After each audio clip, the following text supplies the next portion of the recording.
नसल्ली अला रसूलिहिल करीम अम्मा बाद फ़इन्नी आऊज़ु बिल्लाहि मिनश शैतानिर रजीम बिस्मिल्लाहिर रहमानिर रहीम रब्बि इश्रह ली सदरी व यस्सिर ली अमरी वहलुल उक़दतम मिन लिसानी यफ़क़हू क़ौली रब्बि यस्सिर वला तुअस्सिर व तम्मिम बिल खैर आमीन।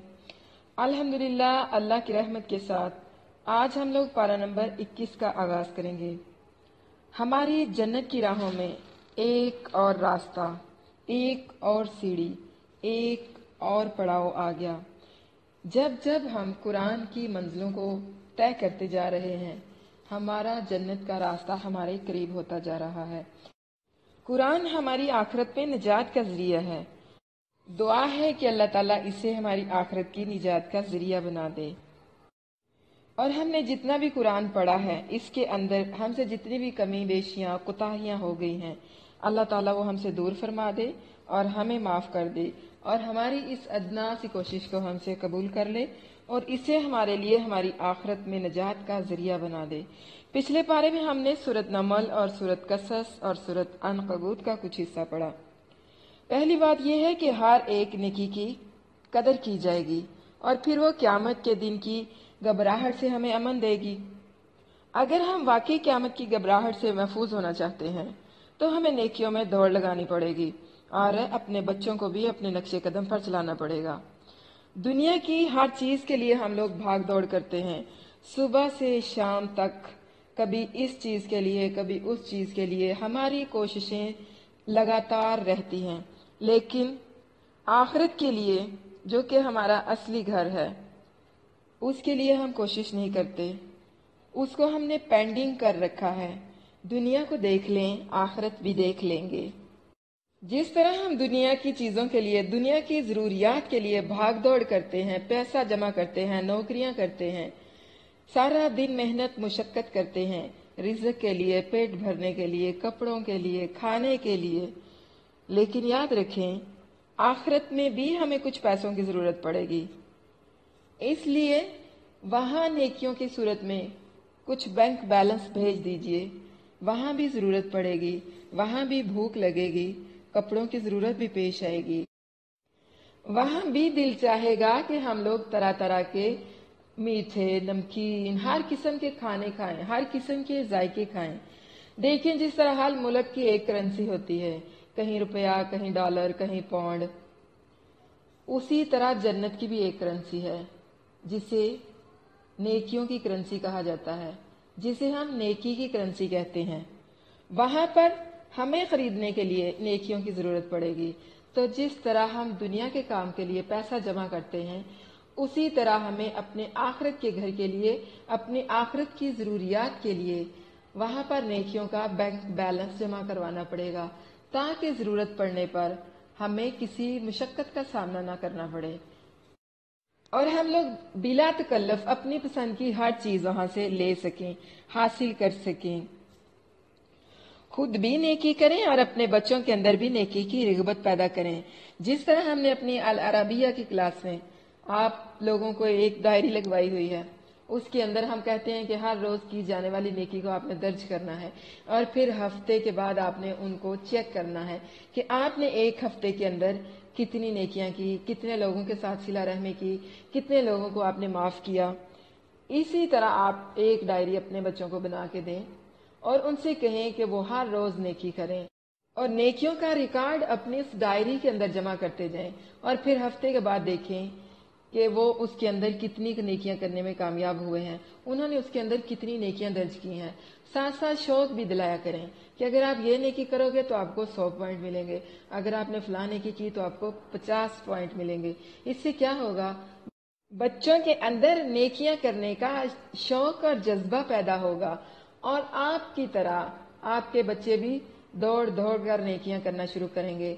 दर हकीकत आपके बच्चे उसी वक्त आपकी आंखों की हकीकी ठंडक बनेंगे जब आप उनका ताल्लुक अल्लाह के साथ मजबूत देखेंगे, मसाजिद के साथ मजबूत देखेंगे, नेकियों के साथ मजबूत देखेंगे। और बच्चों में तो वैसे भी नेकी करने का शौक और जज्बा ज्यादा होता है।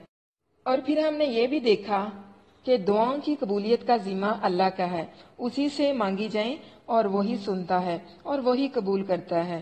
پھر یہ بھی کہ قرآن ہی کتاب ہدایت ہے۔ پھر موسیٰ علیہ السلام کی خوبصورت دعا، ربی انی انزلت الی من خیر فقیر۔ دعا اس طرح، اس شوق، اس خلوص کے ساتھ کریں کہ آپ کو حضرت موسیٰ علیہ السلام کی کیفیت محسوس ہو۔ آپ محسوس کریں کہ آپ بھی اس وقت ننگے پیر، زخمی پاؤں، پریشان حال، بنا کسی ساز و سامان کے اللہ تعالیٰ کے سامنے عاجزی اور انکساری کا اظہار کرتے ہوئے کہہ رہے ہیں کہ اے اللہ، تو جو بھی خیر سے بلائی اتارے میں اس کا محتاج ہوں۔ لوگ کہتے ہیں رشتے نہیں ہوتے، کاروبار نہیں چل رہے، کاروبار میں ترقی نہیں ہو رہی، تو ان لوگوں کے لیے یہ دعا جو ہے یہ ایک بہترین تحفہ ہے۔ اس دعا کو اپنی آپ لوگ عادت ثانیہ بنا لیں، اس کو کثرت سے پڑھا کریں، اور پھر یہ بھی کہنا ہے کہ اللہ تو جو بھی بھلائی دے ہم اس کے لیے تیرے محتاج ہیں۔ پھر یہ بھی کہ قرآن ایمان والوں کے لیے رحمت اور ہدایت ہے۔ اور حضرت موسیٰ علیہ السلام کی ایک اور دعا بھی ہم نے پڑھی تھی، اللہ میں نے اپنے نفس پر ظلم کر لیا ہے، مجھے بخش دے۔ تو اللہ تعالیٰ نے بخش دیا۔ اللہ تعالیٰ تو بندے کی توبہ کا منتظر رہتا ہے، وہ تو صرف بخشش کے بہانے چاہتا ہے کہ کب میرا بندہ مجھے پکارے اور میں اسے عطا کروں۔ پھر یہ بھی کہ دنیا کی زندگی کا سامان آخرت کے مقابلے میں بہت ہی کم ہے۔ دنیا کی تمام زینت ختم ہو جائے گی، تمام قوت، تمام طاقتیں ختم ہو جائیں گی جن کے لیے ہم بھاگ بھاگ کر کام کرتے ہیں۔ ایک دن آئے گا ہم اتنے مجبور ہو جائیں گے کہ ہم اپنے کمرے سے باتھ روم تک جانے کے لیے دوسروں کے محتاج ہوں گے۔ آج یہ رونقیں ہمیں بہت اچھی لگتی ہیں، کل یہی رونقیں ہمارے لیے وحشت بن جائیں گی۔ کیسے دیکھ کے کہیں گے جائیں جائیں اپنے بچوں کو لے جائیں، اس کو چپ کروائیں، اس کو پکڑیں، یعنی گھبراہٹ ہو جائے گی۔ اپنے گھروں کو ہم نے جنت کیسے بنانا ہے؟ آج انشاءاللہ ہم پڑھیں گے۔ قرآن کو ہمیشہ سمجھ کر پڑھنا ہے، دوسروں کو بھی تلقین کرنی ہے، غیر مسلموں کو دعوت دین دینی ہے، خوشی اور غم میں ہر موقع پر اللہ تعالیٰ کو یاد رکھنا ہے، اسی پر توکل کرنا ہے۔ کائنات کا ہر ذرہ دعوت فکر دیتا ہے، اس لیے غور و فکر کرنا ہے، خود کا جائزہ لینا ہے کہ آج ہم کس مقام پر کھڑے ہیں، ہماری حیثیت کیا ہے، اللہ کی نظروں میں ہمارا مقام کیا ہے۔ کیا ہمارا تذکرہ بھی فرشتوں کی محفل میں ہوتا ہوگا؟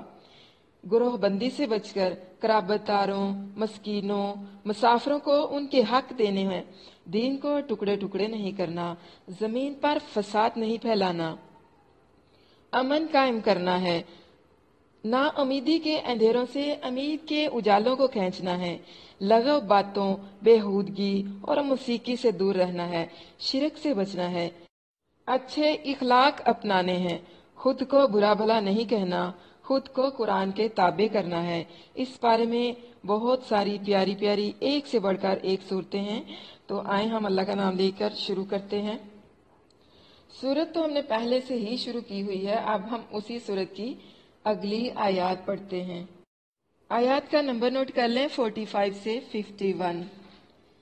اتلو ما اوحی الیک من الکتاب واقیم الصلاۃ ان الصلاۃ تنہی عن الفحشاء والمنکر۔ اس کی تلاوت کر جو کتاب میں سے تیری طرف وحی کی گئی۔ قرآن کی بات کی گئی ہے یہاں پر۔ قرآن اللہ تعالیٰ کی لکھی ہوئی کتاب نہیں ہے، بلکہ قرآن اللہ کے نبی کو سنا سنا کر دیا گیا، اور جیسے ہی کوئی وحی آپ صلی اللہ علیہ وسلم پر اترتی تو آپ صلی اللہ علیہ وسلم فوراً وہ صحابہ کو سناتے۔ اور آپ کو پتہ ہے کہ بہت سارے، جو بلکہ زیادہ ہم یہ کہہ سکتے ہیں کہ سارے کے سارے صحابہ کرام ہی حافظ قرآن تھے۔ جس طرح دیکھیں کہ حضرت موسیٰ علیہ السلام کو تورات ملی، جو کہ ایک تختیوں کی صورت میں لکھی ہوئی ملی تھی، اور وہ تختیاں سبز رنگ کے کپڑوں میں لپٹی ہوئی تھی، اور وہ زمرد کی تختیاں تھیں۔ لیکن اس کے برعکس قرآن اللہ کے نبی کو بول بول کر دیا گیا۔ اس کی تلاوت کر جو کتاب میں سے تیری طرف وحی کی گئی ہے، اور نماز قائم کر، بے شک نماز بے حیائی اور برائی سے روکتی ہے، اور یقیناً اللہ کا ذکر سب سے بڑا ہے، اور اللہ جانتا ہے جو کچھ تم کرتے ہو۔ اور اہلی کتاب سے جھگڑا نہ کرو مگر اس طریقے سے جو سب سے اچھا ہو، مگر وہ لوگ جنہوں نے ان میں سے ظلم کیا، اور کہو ہم ایمان لائے اس پر جو ہماری طرف نازل کیا گیا اور تمہاری طرف نازل کیا گیا، اور ہمارا معبود اور تمہارا معبود ایک ہے اور ہم اسی کے فرما بردار ہیں۔ یعنی تبلیغ کرنی ہے تو کامن گراؤنڈ پر بات کرنی ہے، فرقہ واریت کو ہوا نہیں دینی، بلکہ پہلے وہ بات کریں جو اللہ تعالیٰ کی ربوبیت کے بارے میں ہم میں اور تم میں مشترک ہے۔ یعنی اہل کتاب بھی اللہ کو مانتے ہیں، ہم بھی اللہ کو مانتے ہیں، تو انہیں یہ دعوت دی جا رہی ہے کہ آئیں اس بات کی طرف جو ہمارے اور تمہارے بیچ میں مشترک ہے۔ اور اسی طرح ہم نے تیری طرف یہ کتاب نازل کی، پھر وہ لوگ جنہیں ہم نے کتاب دی اس پر ایمان لاتے ہیں، اور ان مشرکین میں سے بھی کچھ وہ ہیں جو ایمان لاتے ہیں اور ہماری آیات کا انکار نہیں کرتے مگر جو کافر ہیں۔ اور تو اس سے پہلے نہ کوئی کتاب پڑھتا تھا اور نہ اسے اپنے دائیں ہاتھ سے لکھتا تھا، اس وقت باطل والے لوگ ضرور شک کرتے۔ یعنی اگر اللہ کے نبی صلی اللہ علیہ وسلم لکھنا پڑھنا جانتے ہوتے تو کفار مشرکین نے یہ ضرور شک کرنا تھا کہ یہ قرآن انہوں نے خود سے لکھ لیا ہے، بلکہ یہ تو واضح آیات ہیں ان لوگوں کے سینوں میں جنہیں علم دیا گیا ہے اور ہماری آیات کا انکار نہیں کرتے مگر جو ظالم ہیں۔ اور انہوں نے کہا اس پر اس کے رب کی طرف سے کسی قسم کی نشانیاں کیوں نہیں اتاری گئی؟ کہہ دے نشانیاں تو سب اللہ ہی کے پاس ہیں اور میں تو صرف ایک کھلم کھلا ڈرانے والا ہوں۔ اور کیا انہیں یہ کافی نہیں ہوا کہ ہم نے تجھ پر کتاب نازل کی جو ان کے سامنے پڑھی جاتی ہے؟ بے شک اس میں ان لوگوں کے لیے بڑی رحمت اور نصیحت ہے جو ایمان لاتے ہیں۔ مکہ مکرمہ میں رسول اللہ صلی اللہ علیہ وسلم اور مسلمانوں پر جو ظلم و ستم ہو رہا تھا اور انہیں ایمان پر ثابت قدم رہنے میں جو مشکلات پیش آ رہی تھی، سورت کے شروع سے یہاں تک انہیں ان مشکلات کو برداشت کرنے اور ان پر استقامت اختیار کرنے کے لیے اللہ تعالیٰ کی آزمائش کی سنت بیان کی گئی ہے۔ اس کے نمونے کے لیے پہلے اولو العزم پیغمبروں کی آزمائش اور ان کی قوموں کے شدید معادانہ رویے پر ان کو صبر کی تلقین کی گئی ہے، ساتھ ہی ساتھ نافرمان اقوام کا عبرتناک انجام بھی ذکر کیا ہے۔ مقصد کیا ہے؟ مسلمانوں کو تسلی دینا اور مشکل سے مشکل حالات میں استقامت کی تلقین کرنا۔ اب وہ عملی تدبیر یہاں بتائی گئی ہے جس سے مومن میں وہ صلاحیت پیدا ہوتی ہے جس سے وہ باطل کے مقابلے میں کھڑا رہ سکتا ہے اور اس وقت بھی اللہ تعالیٰ کے احکام پر کاربند رہ سکتا ہے، جبکہ ہر طرف بے حیائی اور برائی کا دور دورہ ہے اور اس کی زبردست اشاعت اور ترغیب یہاں پر موجود ہے۔ اور دوسرے نمبر پر ہے اس مقصد کے لیے یعنی اتل ما اوحی الیک من الکتاب۔ اس کا دوسرا مقصد کیا ہے؟ پہلا حکم کتاب اللہ کی تلاوت۔ یہاں قابل غور بات یہ ہے کہ دوسرے مقامات پر لوگوں کو پڑھ کر سنانے کا حکم ہے۔ مثلا سورۃ مائدہ میں ہے نا وَاتْلُ عَلَيْهِمْ نَبَأَ ابْنَ آدَمَ بِالْحَقِّ، اور ان پر آدم کے 2 بیٹوں کی خبر کی تلاوت کر حق کے ساتھ۔ اور پھر اسی طرح سورۃ اعراف میں بھی ہے وَاتْلُ عَلَيْهِمْ نَبَأَ الَّذِي آتَيْنَاهُ آيَاتِنَا فَانْسَلَخَ مِنْهَا، اور انہیں اس شخص کی خبر پڑھ کر سنا جسے ہم نے اپنی آیات عطا کی تو وہ ان سے صاف بچ نکلا۔ اسی طرح سورۃ یونس میں بھی ہے وَاتْلُ عَلَيْهِمْ نَبَأَ نُوحٍ، اور ان پر نوح کی خبر پڑھ۔ اور پھر سورۃ شعراء میں وَاتْلُ عَلَيْهِمْ نَبَأَ ابراہیم، اور ان پر ابراہیم کی خبر پڑھ۔ مگر یہاں اس مقام پر تلاوت کا حکم ہے جس میں سب سے پہلے خود تلاوت کا حکم ہے، پھر تمام لوگوں کے لیے تلاوت کا حکم ہے۔ ایک اور مقام پر بھی اسی طرح متعلق تلاوت کا حکم فرمایا ہے وَاتْلُ مَا أُوحِيَ إِلَيْكَ مِنْ كِتَابِ رَبِّكَ لَا مُبَدِّلَ لِكَلِمَاتِهِ وَلَن تَجِدَ مِن دُونِهِ مُلْتَحَدًا۔ سورۃ کاف ہے، اور اس کی تلاوت کر جو تیری طرف تیرے رب کی کتاب میں سے وحی کی گئی ہے، اس کی باتوں کو کوئی بدلنے والا نہیں اور نہ اس کے سوا کوئی جائے پناہ ہے۔ اس کی وجہ یہ ہے کہ قرآن مجید کو سننے اور اس کی تلاوت سے دل کو سکون ملتا ہے، جس طرح کہ سورۃ فرقان میں اللہ تعالیٰ نے فرمایا ہے وَقَالَ الَّذِينَ كَفَرُوا لَوْلَا نُزِّلَ عَلَيْهِ الْقُرْآنُ جُمْلَةً وَاحِدَةً كَذَلِكَ لِنُثَبِّتَ بِهِ فُؤَادَكَ وَرَتَّلْنَاهُ تَرْتِيلًا۔ और इन लोगों ने कहा जिन्होंने कुफर किया, ये कुरान इस पर एक ही बार क्यों ना नाजिल कर दिया गया। इसी तरह हमने उतारा ताकि हम इसके साथ तेरे दिल को मजबूत करें, और हमने इसे ठहर ठहर कर पढ़ा, खूब ठहर कर पढ़ना। कुरान की तिलावत ही से दिल में ईमान, किरदार की पुख्तगी और मसाइब और मुश्किलात बर्दाश्त करने की ताकत पैदा होती है। और ये बात तजर्बे से साबित है कि जिस शायर या मुसन्नफ का कलाम बार बार पढ़ा जाए, आदमी को उससे मोहब्बत हो जाती है। इसलिए कुरान की तिलावत अल्लाह ताला की मोहब्बत हासिल करने का बेहतरीन जरिया है। और फिर इसमें यह जिक्र करना कि अल्लाह ताला की तौहीद, इसकी सफात, इसके अहकाम और उसके मवाज़ और पहली उम्मतों और पैगंबरों के वाकयात बार बार पढ़ने से अल्लाह ताला का दीन हर वक्त आंखों के सामने रहता है, जिससे इस पर अमल करना आसान हो जाता है। रात के क़याम में उसकी तिलावत की बरकत का तो कोई शुमार ही नहीं है। इस तरह कसरत तिलावत के साथ कुरान सीने में महफूज हो जाता है और महफूज रहता है, जिस पर आदमी खुद भी अमल कर सकता है और दूसरों को भी उसकी दावत व तबलीग कर सकता है और इसकी तालीम दे सकता है। अगर इसकी तिलावत में सुस्ती की जाए तो ये बहुत जल्द सीने से निकल जाता है।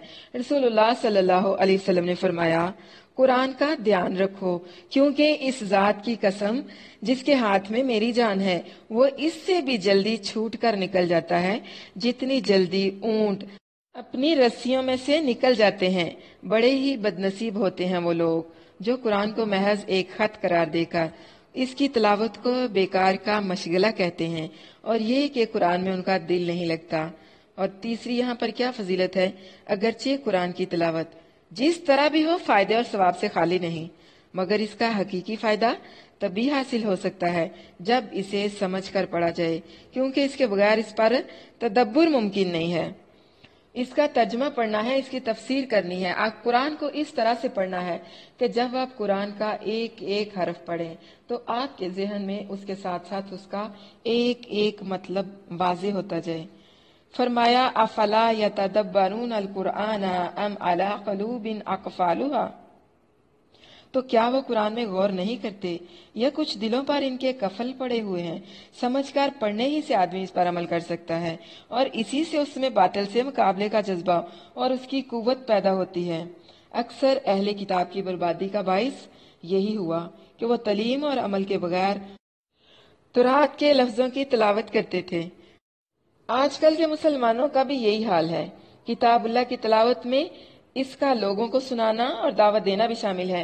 देखिए कि जिस तरह यह दौरा कुरान है, हम इसमें कुरान को सुनते हैं, ये भी इसके पढ़ने का एक बेहतरीन तरीका है।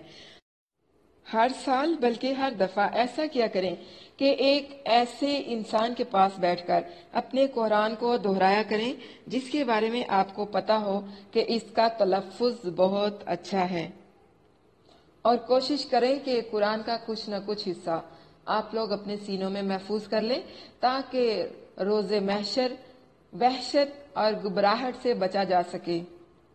और फिर इसी आयत में दूसरा हुक्म क्या दिया गया है?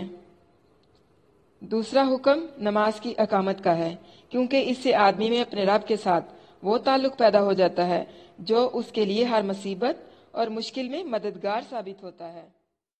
देखिए, हम लोग हर जगह पर सिर्फ यही पढ़ते हैं कि नमाज कायम करें, नमाज कायम करें, ये नहीं पढ़ते कि नमाज पढ़ो। तो इसका मतलब क्या है? अकामत सलात क्या मुराद है इससे?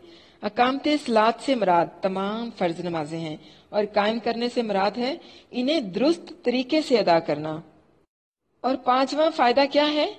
इन्न सलाता तन्हा अनिल फहशाई वल मुनकर, यानी नमाज कायम करने का हुक्म इसलिए है कि नमाज फहश और मुनकर से रोकती है।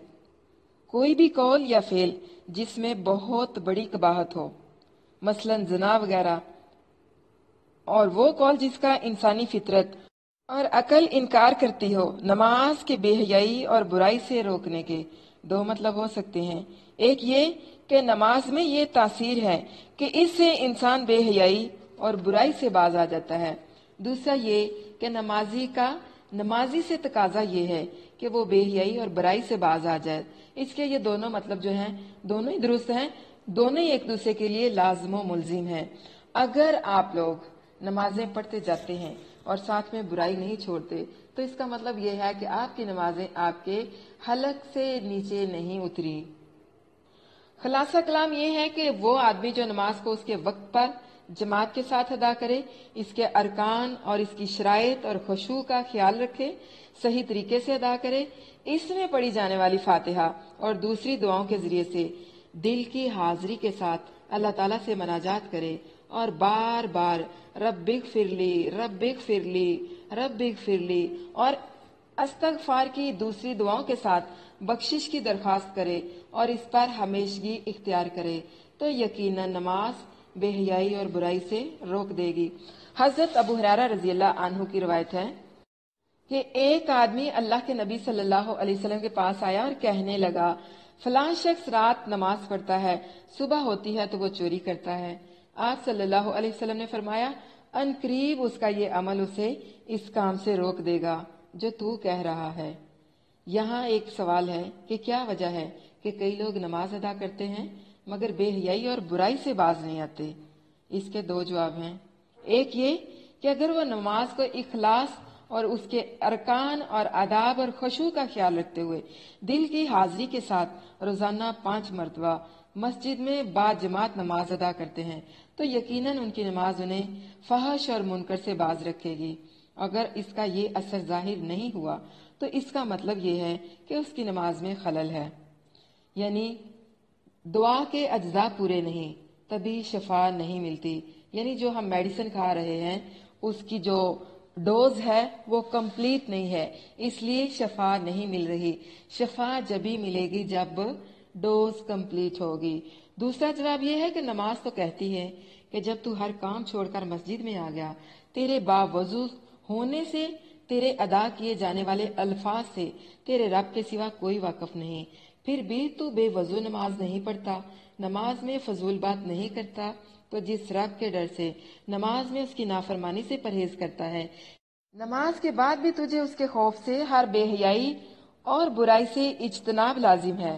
نماز بہرحال بے حیائی اور برائی سے منع کرتی ہے، کوئی اس کا کہا مانے نہ مانے وہ اس کی مرضی، جیسا کہ اللہ تعالیٰ نے سورۃ نحل میں فرمایا، اور اللہ بے حیائی اور برائی اور سرکشی سے منع کرتا ہے، وہ تمہیں نصیحت کرتا ہے تاکہ تم نصیحت حاصل کرو، پھر کوئی اس کا حکم مانتا ہے کوئی نہیں مانتا۔ چھٹے نمبر پر کیا ہے؟ نماز بے حیائی اور برائی سے روکتی ہے۔ رسول اللہ صلی اللہ علیہ وسلم نے فرمایا، جس شخص کی نماز اسے بے حیائی اور برائی سے نہ روکے، اس نماز کے ساتھ اس کی اللہ تعالیٰ کے ساتھ دوری ہی میں اضافہ ہوگا۔ یہ جو روایت ہے نا، یہ ضعیف روایت ہے۔ اور 7واں حکم والی ذکر اللہ اکبر، اس کے 3 مطلب بیان کیے گئے ہیں۔ ایک یہ کہ نماز بے حیائی اور برائی سے روکتی ہے، اور وہ کیوں نہ روکے گی جبکہ وہ اللہ کا ذکر ہے، جیسے کہ فرمایا وَأَقِیمِ الصَّلَاةَ لِذِکْرِی، اور میری یاد کے لیے نماز قائم کر۔ اور یقیناً اللہ کا ذکر اور اس کی یاد برائی اور بے حیائی سے روکنے میں سب سے بڑی چیز ہے۔ اور دوسرا یہ کہ نماز بے حیائی اور برائی سے روکتی ہے، اور یقیناً اللہ کا ذکر اور اس کی یاد نماز میں ہو یا اس کے بعد فحش اور منکر سے روکنے میں سب سے بڑی چیز ہے۔ حقیقت یہ ہے کہ اللہ تعالیٰ کی یاد، اس کا دھیان ہر وقت اسے پیش نظر رکھنا ہی آدمی کو گناہ سے روکتا ہے، اور گناہ اسی وقت سرزد ہوتا ہے جب آدمی اس بات سے غافل ہوتا ہے کہ اللہ مجھے نہیں دیکھ رہا۔ تیسرے مطلب کے مطابق لفظ ذکر، اس کا ترجمہ ہوگا کہ یقیناً اللہ تعالیٰ کا اپنے بندے کو یاد کرنا سب سے بڑی بات ہے۔ یعنی نماز میں بندہ اپنے رب کا ذکر کرتا ہے، اسے یاد کرتا ہے، تو یہ بڑی بات ہے۔ لیکن اس کے جواب میں ادھر سے اللہ تعالیٰ جو بندے کا ذکر کرتا ہے، اسے یاد کرتا ہے، یہ اس سے بھی بڑی بات ہے۔ فَاذْكُرُونِی أَذْكُرْكُمْ وَاشْكُرُوا لِی وَلَا تَکْفُرُونَ، سو تم مجھے یاد کرو میں تمہیں یاد کروں گا، اور میرا شکر ادا کرو۔ اور پھر اس کا 8واں فائدہ کیا ہے کہ جتنی دیر آدمی نماز میں رہے گا، کم از کم اتنی دیر تو بے حیائی اور برائی سے باز رہے گا۔ جتنی دیر نماز میں لگے اتنا تو ہر گناہ سے بچے، امید ہے کہ آگے بھی بچتا ہی رہے گا، اور اللہ کی یاد کو اس سے زیادہ اثر ہے، یعنی گناہ سے بچے اور اعلیٰ درجوں پر چڑھے۔ اور اس کا 9واں فائدہ پتہ کون سا ہے؟ وَاللَّهُ يَعْلَمُ مَا تَصْنَعُونَ، یعنی نیک یا بد جو بھی عمل تم کرتے ہو اللہ تعالیٰ اسے جانتا ہے اور تمہیں اس کی جزا یا سزا دے گا۔ اس میں بشارت بھی ہے اور نذارت بھی، یعنی خوشخبری بھی ہے اور ڈرایا بھی گیا ہے، خوف بھی ہے۔ یہ الفاظ اس بات کی دلیل ہیں کہ آیت کے شروع میں اتلو ما اوحی الیک من الکتاب واقیم الصلاۃ، مخاطب اگرچہ نبی کریم صلی اللہ علیہ وسلم ہے مگر مراد آپ صلی اللہ علیہ وسلم کی ساری امت ہے۔ اسی لیے اس آیت کے آخر میں فرمایا کہ اللہ تعالیٰ جانتا ہے جو کچھ تم کرتے ہو۔ تو کیا پتا چلا؟ نماز پڑھنی ہے، نمازوں کو درست کرنا ہے۔ تلاوت قرآن پر تو کافی لمبی چوڑی بات ہو گئی ہے، اور اس میں جو سب سے خوبصورت بات ہے وہ یہ کہ نماز فحش اور منکر سے روکتی ہے اور روکے گی۔ ہمارے لیے لمحہ فکریہ یہ ہے کہ ہم نماز بھی پڑھ رہے ہیں اور بے حیائی بھی نہیں چھوڑتے، کیونکہ ہماری نمازیں بے اثر ہیں، مردہ نمازیں ہیں ہماری۔ ایک مردہ جو آپ کو کسی چیز سے نہیں روکتا، آپ اس کے سامنے جو مرضی کریں وہ آپ کو نہیں روک پائے گا۔ اگر آپ کی نمازیں زندہ ہیں تو آپ کو بے حیائی اور برائی سے ضرور روکیں گی۔ آپ نماز بھی پڑھتے ہیں اور فیشن بھی کرتے ہیں، نماز بھی پڑھتے ہیں اور بے پردہ بھی پھرتے ہیں، لغو اور بیہودہ باتیں بھی کرتے ہیں، لغو اور فحش محفلوں میں بھی جاتے ہیں، نماز بھی پڑھتے ہیں اور ساری ساری رات فلمیں، ڈرامے اور میوزک بھی سنتے ہیں۔ تو اس کا مطلب یہ ہے کہ ہماری نمازیں مردہ ہیں۔ کرنا کیا ہے؟ اپنی نمازوں کو زندہ کرنا ہے، یعنی اپنی نمازوں کو آپ نے اس طریقے سے ادا کرنا ہے کہ آپ کو اللہ یاد آ جائے اور اس سے آپ کی روح جو ہے وہ تازہ دم ہو جائے۔ امام ابن قیم رحمہ اللہ کا قول ہے کہ کچھ لوگ قرآن کو صفوں میں سے نہیں پڑھتے بلکہ وہ دل کی دھڑکنوں میں انہیں لکھا ہوا پاتے ہیں۔ ہم دنیا کے کاموں میں صبح شام مادی چیزوں کے پیچھے بھاگتے پھرتے ہیں۔ اللہ تعالیٰ کہتا ہے رک جاؤ، ٹھہر جاؤ، کچھ وقت کے لیے تو رک جاؤ، حی علی الصلاۃ، حی علی الفلاح۔ امتحان میں کامیابی چاہتے ہو تو اٹھو اور نماز ادا کرو۔ دنیا کے امتحانوں کی جتنی فکر ہے آخرت کے امتحان کی بھی اتنی فکر کر لو۔ نماز پڑھ، حقیقی امتحان کی تیاری کر۔ ابو العالیہ رحمہ اللہ کا قول ہے کہ نماز اصل میں 3 چیزوں کا نام ہے۔ وہ 3 چیزیں کیا ہیں جن کی کسوٹی پر ہم اپنی نمازوں کو پرکھ سکتے ہیں؟ اخلاص، خوف الہی اور ذکر الہی۔ نماز کفر اور اسلام کے درمیان فرق کرنے والی ہے، یعنی ایک کافر اور ایک مومن کے بیچ میں نماز کا فرق ہے۔ کافر نماز نہیں پڑھتا اور مومن نماز پڑھتا ہے۔ کوشش کریں کہ قرآن کا کچھ نہ کچھ حصہ ضرور اپنے سینوں میں محفوظ کر لیں اور نصیحت حاصل کرنی ہے۔ اگلا رکوع نوٹ کر لیں، 52 سے 63۔ اللہ کی ناپسندیدہ چیزوں سے ہجرت۔ مسلمانوں نے مکہ سے حبشہ اور پھر مدینہ ہجرت کی۔ کہہ دے اللہ میرے درمیان اور تمہارے درمیان گواہ کافی ہے، وہ جانتا ہے جو کچھ آسمانوں اور زمین میں ہے۔ اور وہ لوگ جو باطل پر ایمان لائے اور انہوں نے اللہ کے ساتھ کفر کیا، وہی لوگ خسارہ اٹھانے والے ہیں، اور وہ تجھ سے جلدی عذاب کا مطالبہ کرتے ہیں۔ اور اگر مقررہ وقت نہ ہوتا تو ان پر عذاب ضرور آ جاتا، اور یقیناً وہ ان پر ضرور اچانک آئے گا، اور وہ شعور نہ رکھتے ہوں گے، اور وہ تجھ سے جلدی عذاب کا مطالبہ کرتے ہیں۔ حالانکہ بے شک جہنم یقیناً کافروں کو گھیرنے والی ہے، جس دن عذاب انہیں ان کے اوپر سے اور ان کے نیچے سے، یعنی ان کے پاؤں کے نیچے سے ڈھانپ لے گا، اور اللہ فرمائے گا چکھو جو کچھ تم کیا کرتے تھے، یعنی جو کچھ تم کیا کرتے تھے اب اس کا عذاب چکھو، اس کا وبال چکھو۔ سوچئے ذرا کس قدر تکلیف دہ اور خوفناک صورتحال ہوگی کہ ہماری چادریں بھی آگ کی اور ہمارے لحاف بھی، یعنی بچھونے بھی آگ کے اور لحاف بھی آگ کے ہوں گے۔ اللہم اجرنا من النار۔ اللہ سے دعا ہے کہ اللہ تعالی ہمیں ان لوگوں میں شامل نہ فرمائے۔ یا عبادی الذین آمنوا ان ارضی واسعۃ فإیی فاعبدون۔ اے میرے بندو جو ایمان لائے ہو، بے شک میری زمین وسیع ہے، سو تم میری ہی عبادت کرو۔ یعنی اگر ایک جگہ کا ماحول تم لوگوں کو اجازت نہیں دیتا کہ آپ اللہ کی عبادت کریں یا اللہ کی عبادت کے لیے مناسب نہیں ہے، تو اللہ تعالیٰ کیا کہہ رہا ہے؟ جگہ بدلو، میری زمین بہت وسیع ہے، ہجرت کر جاؤ۔ मजबूरियों के नाम पर गुनाहों को मत बढ़ाएं। यानी कि ये मजबूरी है, हमारा शौहर ऐसे कहता है, सास नाराज होती है, फलां नाराज होता है। यानी लोगों की मजबूरियां आपको राह रास्त से, राह हक से ना हटाएं। अगर आपको लगता है कि लोग आपके रास्ते में रुकावट डाल रहे हैं, आपके लिए अल्लाह की इबादत करना मुमकिन नहीं रहा, तो अल्लाह ताला क्या कह रहा है? हिजरत कर जाओ। यानी फिर लाजमी तौर पर तुम्हें हिजरत करनी पड़ेगी। ये नहीं कहा अल्लाह ने कि चले मजबूरी है तो कोई बात नहीं, ना करो मेरी इबादत, ना पढ़ो नमाज, खैर ही है, छोड़ देंगे, माफ कर देंगे। अल्लाह ने कहा है हिजरत कर जाओ, यानी नमाज लाजमी पढ़नी है, अल्लाह के हुक्मों को लाजमी मानना है। हाँ, उसकी इबादत में अगर कोई चीज रुकावट पैदा कर रही है तो उस जगह को छोड़कर किसी और जगह की तरफ कूच कर जाओ।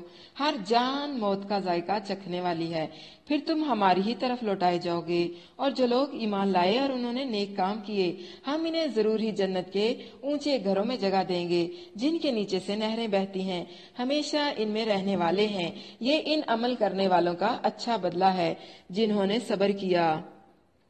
दो खूबियां आपने ईमान वालों की नोट करनी है यहाँ पर, सब्र और तवक्कल। जिन्होंने सब्र किया, अल्लज़ीना सबरू व अला रब्बिहिम यतवक्कलून, यानी तवक्कल भी करते हैं और सब्र भी करते हैं। जिन्होंने सब्र किया और अपने रब ही पर भरोसा रखते हैं। और कितने ही चलने वाले जानदार हैं जो अपना रिजक नहीं उठाते, अल्लाह ही ने रिजक देता है और तुम्हें भी, और वही सब कुछ सुनने वाला, सब कुछ जानने वाला है। गौर किया कभी आपने कि किसी जानवर की कोई फैक्ट्री नहीं है, किसी जानवर ने कोई कारखाना नहीं लगा रखा, वो कैसे पकाते हैं, कहाँ से वो अनाज लाते हैं, कैसे खाते हैं? ये सब चीजें इंसानों ने अपनी जानों के साथ लगाई हुई हैं। इधर भागना, उधर भागना, ये करना, वो करना, जबकि अल्लाह ताला क्या कह रहा है? तवक्कल, सब्र करें और तवक्कल करें, असबाब अपनाएं, कोशिश करें और नतीजा अल्लाह पर छोड़ दें। तवक्कल के ये मानी है कि खंजर तेज रख अपना, तवक्कल के ये मानी है कि खंजर तेज रख अपना, फिर अंजाम उसकी तेजी का मुकद्दर के हवाले कर। ऐसे नहीं करना कि हाथ पर हाथ रख कर बैठ जाना है और कहना है कि मजबूर हैं, मजबूरियां हैं, मजबूरियों के नाम पर गुनाह नहीं करने, क्योंकि कुल्लु नफ्सिन जायकातुल मौत, हर जान मौत का जायका चखने वाली है। और फिर वहां पर कोई रिश्ता काम नहीं आएगा, वहां पर कोई ये नहीं कहेगा कि ये मेरी बीवी है तो इसकी सजा मुझे दे दो। वहां सब ने अपने अपने अमाल का आप जवाबदेह होना है। इसलिए अल्लाह की तरफ रजू करें, सब्र करें और अल्लाह पर तवक्कल करें। हजरत उमर बिन खत्ताब रजी अल्लाह अन्हु से रिवायत है कि रसूलुल्लाह सल्लल्लाहु अलैहि वसल्लम ने फरमाया, अगर तुम अल्लाह पर इस तरह भरोसा करो जैसे इस पर भरोसा करने का हक है, तो तुम्हें इसी तरह रिजक दिया जाएगा जैसे परिंदों को रिजक दिया जाता है। वो सुबह खाली पेट निकलते हैं और शाम को भरे पेट के साथ वापस आते हैं। इसको कहते हैं तवक्कल अलल्लाह। और यकीनन अगर तू उनसे पूछे कि किसने आसमान और जमीन को पैदा किया और सूरज और चांद को मुसख्खर किया, तो जरूर ही कहेंगे कि अल्लाह ने। फिर कहाँ बहकाए जा रहे हो? अल्लाह रिजक फराह कर देता है अपने बंदों में से जिसके लिए चाहता है और उसके लिए तंग कर देता है। याद रखें, माल की हवस इंसान को कमजोर बना देती है और अल्लाह ताला से भी दूर कर देती है। तो मत किसी का माल देखकर उस पर रश्क करें, अल्लाह से मांगे। अल्लाह रिजक फराह कर देता है अपने बंदों में से जिसके लिए चाहता है और उसके लिए तंग कर देता है। यानी अल्लाह ने जिसको जितना दिया है वो बेहतर जानता है कि किसके हक में कितना देना बेहतर है। कौन ये है कि जिसको कम दिया तो वो आजमाइश में पड़ जाएगा, और कौन ऐसा है कि जिसको इतना दिया तो वो जाके उसी फख्र और तकब्बर में दो चार बंदों को मार आए कि मेरे पास अल्लाह ताला ने मुझे इतना पैसा दे दिया, इतनी दौलत दे दी है।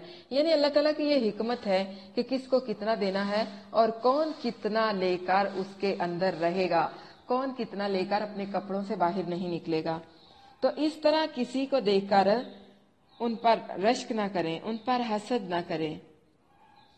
बेशक अल्लाह हर चीज को खूब जानने वाला है। और यकीनन अगर तू उनसे पूछे कि किसने आसमान से पानी उतारा फिर उसके साथ जमीन को उसके मरने के बाद जिंदा कर दिया, تو ضرور ہی کہیں گے کہ اللہ نے، اب یہاں پر پتہ کس چیز کی بات ہو رہی ہے؟ ہجرت کی باتیں کی جا رہی ہیں۔ کہہ دے سب تعریف اللہ کے لیے ہے، بلکہ ان کے اکثر نہیں سمجھتے۔ تو کیا پتا چلا؟ اہل جنت کے مکان بلند ہوں گے، جنت کی نہریں، چشمے، شراب، شہد اور دودھ کے ہوں گے، جس طرف ان کو پھیرنا چاہیں گے اسی طرف ان کا رخ ہو جائے گا۔ اللہ انہیں کبھی زوال نہیں دے گا، موت کا اندیشہ بھی نہیں ہوگا، اور نہ کسی اور طرف ہٹا دیے جائیں گے، یعنی نہ ہی انہیں کسی اور طرف ہٹا دیے جانے کا کوئی خوف ہوگا۔ اللہ تعالیٰ سب چیزوں کی حقیقت کو جانتا ہے، باطل کے پیروکار ہی نقصان اٹھانے والے ہیں، عذاب اللہ کے مقررہ وقت پر ہی آتا ہے۔ نیک اعمال کرنے ہیں، کسی بھی وقت حساب شروع ہو سکتا ہے، اس لیے ہر وقت خود کو موت کے لیے تیار رکھنا ہے۔ نیک اعمال کرنے ہیں، منکرین کے لیے دردناک عذاب ہے، ہر جاندار موت کا ذائقہ چکھنے والی ہے، اس لیے اپنی موت کی تیاری رکھنی ہے۔ اگلا رکوع نوٹ کر لیں، 64 سے 69 آخری رکوع ہے۔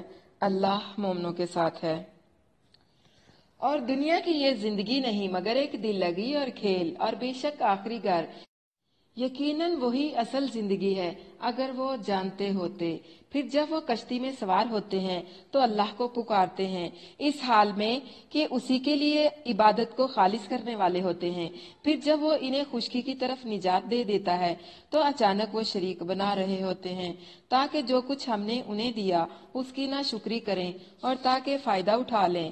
سو ان قریب وہ جان لیں گے، اور کیا انہوں نے نہیں دیکھا کہ ہم نے ایک حرم امن والا بنا دیا ہے، جبکہ لوگ ان کے گرد سے اچک لیے جاتے ہیں، تو کیا وہ باطل پر ایمان لاتے ہیں اور اللہ کی نعمت کی ناشکری کرتے ہیں؟ اور اس سے بڑھ کر کون ظالم ہے جو اللہ پر جھوٹ باندھے یا حق کو جھٹلا دے جب وہ اس کے پاس آئے؟ کیا ان کافروں کے لیے جہنم میں کوئی رہنے کی جگہ نہیں ہے؟ اور وہ لوگ جنہوں نے ہمارے بارے میں پوری کوشش کی، ہم ضرور ہی انہیں اپنے راستے دکھا دیں گے، اور بلا شبہ اللہ یقیناً نیکی کرنے والوں کے ساتھ ہے۔ دنیا کی زندگی اللہ تعالیٰ نے اس کی جو مثالیں دی ہیں، وَمَا هَٰذِهِ الْحَيَاةُ الدُّنْيَا، یعنی انتہائی گھٹیا اور قریب، اس کے مقابلے میں کیا چیز ہے؟ آخرت۔ لفظ بولتے ہیں وہ چیزیں جو ضروری کاموں سے دل کو غافل کر دیں، یعنی دل لگی، جس طرح کے گانا بجانا ہو گیا، فلمیں، ڈرامے ہو گئے، جس طرح اللہ تعالیٰ نے فرمایا ہے، سورۃ لقمان ہے، اور لوگوں میں سے بعض وہ ہیں جو غافل کرنے والی بات خریدتا ہے تاکہ جانے بغیر اللہ کے راستے سے گمراہ کرے۔ اور لائف کس کو کہتے ہیں؟ کھیل کو۔ اس جملے میں آخرت کے مقابلے میں دنیا کی زندگی کا بے وقت ہونا جو ہے وہ 4 طریقے سے بتایا گیا ہے۔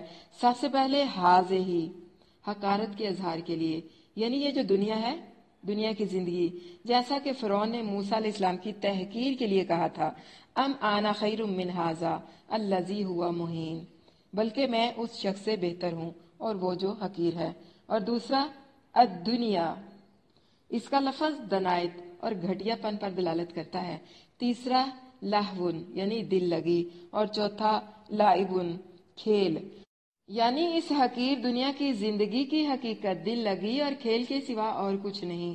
جس طرح کوئی شخص کچھ وقت کے لیے گا بجا کر اور کھیل کود کر گھر چلا جائے، یہاں کوئی بادشاہ یا وزیر یا تاجر یا صنعتکار، مالک ہے یا مزدور، اگر کسی بھی ایسے کام میں مصروف ہے جو قیامت کے دن کے لیے کار آمد نہیں، تو سمجھ لیجئے وہ محض دل لگی اور کھیل تماشے میں مصروف ہے، اور اس کے تمام ساتھی اس کھیل تماشے کا حصہ ہیں۔ اس تماشے میں کوئی بادشاہ ہے اور کوئی وزیر ہے اور کوئی کچھ اور، جس طرح کے ان کے پیادے لگا لیں۔ انہیں عیش و عشرت کے جتنے سامان میسر ہیں، عورتیں ہوں یا بیٹے، سونے چاندی کے خزانے ہوں یا اعلیٰ نسل کے گھوڑے، ہر قسم کے چوپائے ہوں یا کھیتیاں اور باغات، سب اس کے کھیل کھلونے ہیں۔ پھر ایک وقت آتا ہے جب یہ کھیل ختم ہو جاتا ہے اور کھیل کا ہر کردار اسی بے سر و سامانی کے ساتھ دنیا سے رخصت ہو جاتا ہے جس کے ساتھ وہ یہاں آیا تھا۔ ہو سکتا ہے کہ وہ ان کھلونوں کے ساتھ 60 یا 70 یا 100 برس دل بہلا لے، آخر کار اسے یہ سب کچھ چھوڑ کر موت کے دروازے سے گزر کر اس جہاں میں جہاں پہنچنا ہے جہاں کی زندگی دائمی اور ابدی ہے، اور پھر وہ شخص بڑا ہی بد نصیب ہوتا ہے۔ जो अपनी आखिरत की अब्दी जिंदगी को छोड़कर दुनिया की फानी जिंदगी में मगन रहता है, और जो आखिरत का घर है वही सबसे बेहतर घर है। यानी असल हमारा घर वही है, असल जिंदगी वही है, दायमी घर है वो। और ये जो दुनिया की जिंदगी है ये सिर्फ खेल तमाशा है। और अल्लाह ताला क्या कह रहे हैं कि दुनिया के खेल तमाशों में गुम होकर आखिरत के घर को ना भूल जाना। अगर अकल रखते होते तो कभी भी फानी दुनिया को तरजीह न देते। अल्लाह के नबी सल्लल्लाहु अलैहि वसल्लम का फरमान है कि दुनिया की कदर कीमत बयान करते हुए फरमाना, अगर दुनिया अल्लाह ताला के यहाँ मच्छर के पार के बराबर होती तो अल्लाह ताला किसी काफिर को इसमें से पानी का एक घूंट ना पिलाता। और आयत नंबर 69, अल्लाह ताला मोमिनों को बिशारतें दे रहे हैं। किस किस चीज की बिशारत है? पहली बिशारत है, सूरत का आगाज अहले ईमान की आजमाइश और जहाद के जिक्र से हुआ था। फरमाया, वमन जाहदा फ़इन्नमा युजाहिदु लिनफ्सी। अब इख्तिताम भी इसी जहाद पर बिशारत के साथ होता है, वल्लज़ीना जाहदू फीना। इसमें जहाद से वही जहाद मराद है जो सूरत के शुरू में है। वमन जाहदा फ़इन्नमा युजाहिदु लिनफ्सी। मोमन को अल्लाह ताला के अहकाम पर अमल करने के लिए बहुत सी चीजों के साथ मुकाबला करना पड़ता है, जिद्दोजहद करनी पड़ती है। इसे अपने नफ्स का मुकाबला करना पड़ता है जो हर वक्त इसे अपनी ख्वाहिश का गुलाम बनाने के लिए जोर लगाता रहता है। शैतान का भी, जिसने उसकी दुश्मनी की कसम खा रखी है, और अपने घर से लेकर तमाम दुनिया तक, और इन इंसानों का भी जो उसे राह हक से रोकने की कोशिश करते हैं, हत्ता कि इसे इस कोशिश में लड़ाई भी करना पड़ती है जिसमें वो दुश्मन को कत्ल करता है और कभी कभी खुद भी कत्ल हो जाता है। यानी जिहाद करना है। और सबसे ऊंचे दर्जे का जिहाद कौन सा है? अल्लाह की राह में अपनी जान कुर्बान करना, जाबिर सुल्तान के सामने कलमा हक कहना। एक लंबी हदीस का थोड़ा सा टुकड़ा। अल्लाह के नबी सल्लल्लाहु अलैहि वसल्लम से सवाल किया गया कि कौन सा जिहाद अफजल है। आप सल्लल्लाहु अलैहि वसल्लम ने फरमाया, जो मुशरिकीन के साथ अपनी जान और माल के साथ जिहाद करे। पूछा गया, फिर कौन सा कत्ल सबसे ऊंची शान वाला है? फरमाया, जिसका खून बहा दिया जाए और इसका उम्दा घोड़ा काट दिया जाए। मोमिनीन की दूसरी सिफ्त कौन सी है? यानी अल्लाह पर झूठ गढ़ने और हक को झुटलाने वालों का अंजाम जहन्नम है। मगर हमारी खातिर जो लोग ऐसे लोगों के साथ जिहाद करेंगे और हमारी राह में अपने माल और अपनी जानें कुर्बान करेंगे, हम जरूर ही उन्हें वो रास्ता दिखा देंगे जिन पर चलकर वो हम तक पहुंचेंगे, और इन्हें इन पर चलने की तौफीक देंगे और इन पर साबित कदम रखेंगे, क्योंकि हिदायत की तकमील इन तीनों चीजों के साथ होती है। और इसके बाद तीसरी चीज कौन सी है? व इन्नल्लाहा लमअल मुहसिनीन, कि अल्लाह ताला नेकी करने वालों के साथ है।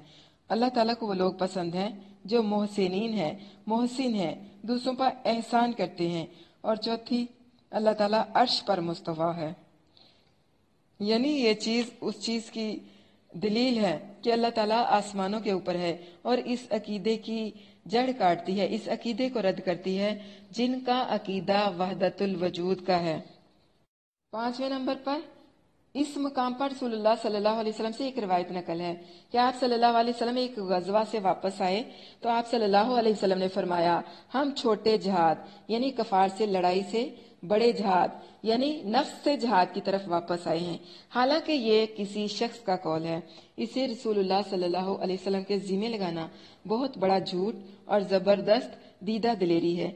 जहाद अकबर वही है जिसका जिक्र ऊपर हदीस रसूल में आया है, जिसका खून बहा दे दिया गया और उसका उम्दा घोड़ा काट दिया गया। हकीकत यह है कि नफ्स के जहाद भी सबसे बढ़कर उसी का है जो अल्लाह की राह में जान दे देता है। कुछ लोगों ने किताल फी सबिलिल्लाह को छोटा करार दिया है और नफ्स जहाद को बड़ा, और इसे बड़ा जिहाद करार देने के बाद उन्होंने क्या किया है कि खुद हुजरों में बैठकर चिल्ला कशी करना शुरू कर दी है। ऐसे आरामदाह जिहाद ही का नतीजा है कि मुसलमान दुनिया में मगलूब हैं और काफिर गालिब हैं। काश ये हजरात राहबों के तरीके की बजाय वो जिहाद करते जो अल्लाह के रसूल सल्लल्लाहु अलैहि वसल्लम और सहाबा कराम रिजवानुल्लाह अलैहिम अजमाइन ने किया, जिसके साथ वो सिर्फ 10 साल के अरसे में पूरे जजीरा अरब के मालिक बन गए और फिर निस्फ सदी के अंदर अंदर मशरक से मगरब तक के फरमा रवा बन गए। तो क्या पता चला? सूरत के शुरू में अल्लाह के नबी सल्लल्लाहु अलैहि वसल्लम और साथियों पर जुल्म होता दिखाया गया था। कहीं बिलाल थे तो कहीं खबाब, और कहीं अल्लाह के नबी सल्लल्लाहु अलैहि वसल्लम को गली गली तकलीफें दी जा रही हैं। फिर भी अल्लाह के नबी सल्लल्लाहु अलैहि वसल्लम ने नहीं कहा कि चलो कोई बात नहीं है, इस्लाम को छोड़ देते हैं। शुरू में कहा अहासिबन नासु अन युत्रकू अन यकूलू आमन्ना वहुम ला युफ्तनून, और आखिर में क्या कहा गया है, वल्लज़ीना जाहदू फीना लनहदियन्नहुम सुबुलना इन्नल्लाहा लमअल मुहसिनीन। ये कैसे हो सकता है कि कोई हमारी तरफ आए और हम रास्ता न दिखाएं? किसकी बात हो रही है? नेकियों के रास्ते की बात हो रही है। हर नेकी का रास्ता, उस पर चलने के लिए कोशिश करनी पड़ती है, यानी नेकियों के रास्ते पर चलने की कोशिश करना पड़ती है।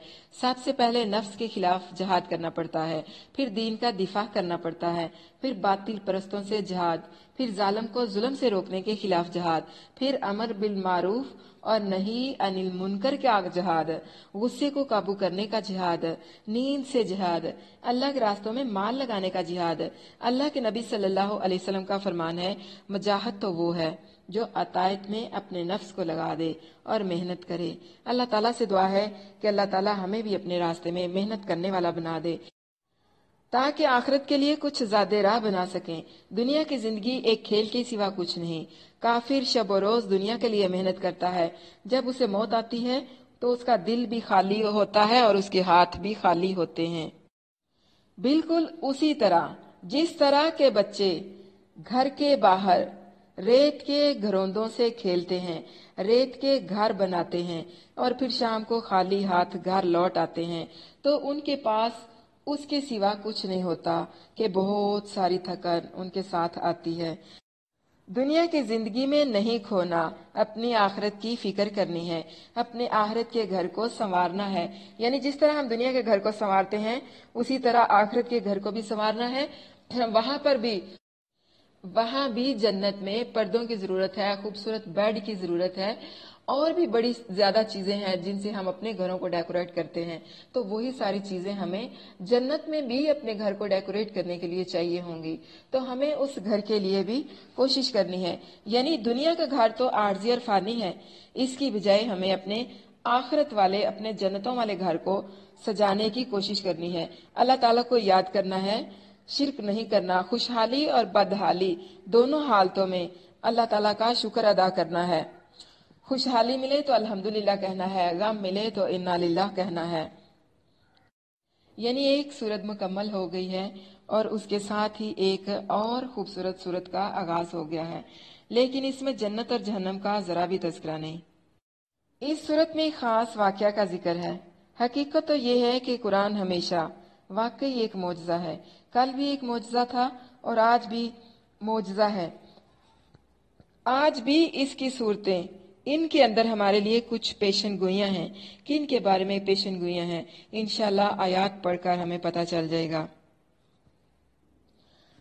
आयात को पढ़कर देखते हैं कि क्या कहेंगे आप उस इंसान के बारे में जो छिलका संभाल लेता है और गोदा फेंक देता है।